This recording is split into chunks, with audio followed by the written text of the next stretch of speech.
Ace. This article is so funny after talking about the $700 Galaxy S20 Fan Edition and talking about the OnePlus 8T.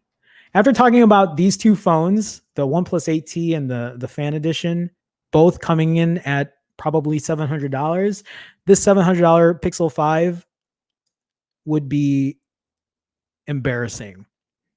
Google, if you're going to price the Pixel 5 at $700, that's going to be embarrassing. People are going to give you shit for that when they're going to say, well, why wouldn't I just buy an S20 Fan Edition? Because I'm going to get a Snap 865 in there. Why don't I just buy a OnePlus 8T where I'm going to get a Snap 865 in there? I'm also going to get a 120 hertz refresh rate on the display. Why would I buy a Pixel 5 with a 765G? Because of the cameras? Maybe.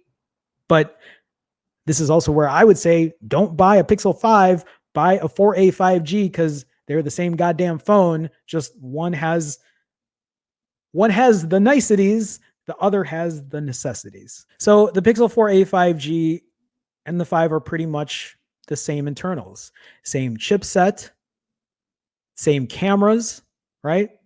Main shooter, wide angle, ultra wide, whatever they want to call it. The differences could be the battery, 3,800 milliamp versus 4,000 milliamp, 3,885 versus 4,080, whatever. It's not that big of a difference. And you could even argue that, yeah, the Pixel 4a 5G might have a bigger display and it might eat more battery, but it doesn't have a 90 hertz refresh rate. So battery life could be comparable on the two. Totally comparable on the two. But when we talk about price, I think that's really what it comes down to is the price point of these phones. The 4a 5G is going to be priced at $500. What is the Pixel 5 going to be priced at? If it's going to be priced at $600, if it's going to be priced $100 more, I think that extra $100 wouldn't be bad for the wireless charging,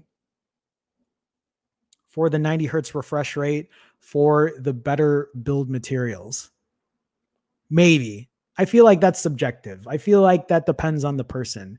If you price it at $650 though, I feel like you're paying way too much. I don't know if it's worth that extra $150 because there's really no other comparison there. And if you price it at $700, then I'm just going to make fun of you.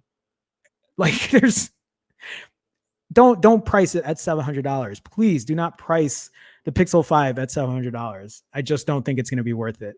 The only other thing to point out is the fact that the Pixel 4a 5G, you'll get the headphone jack on there, like they said here. You'll also get a bigger screen. So if you are like, if you use it for more media consumption and you want a bigger display, then the 4a 5G might be up your alley.